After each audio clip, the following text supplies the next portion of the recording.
100%, and that's what will be our fruit bearing Christian.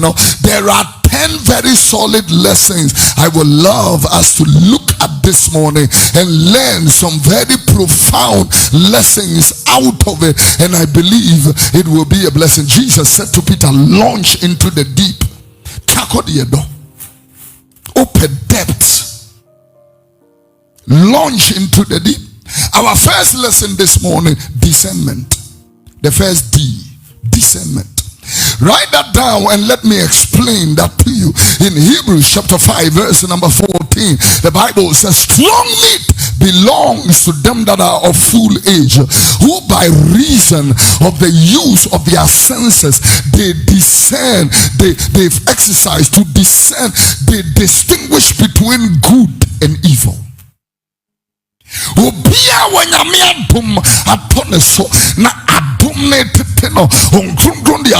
Number one, that person needs fruit, because last week I told you that the first fruit anybody can bear is truth.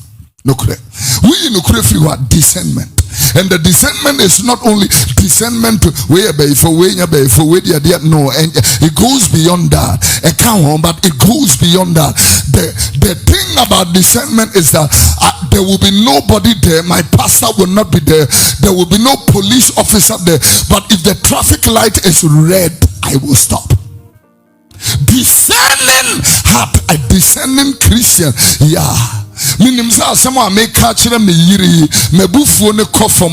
I cannot repair the damage in me. I would discern between good and evil. Minka.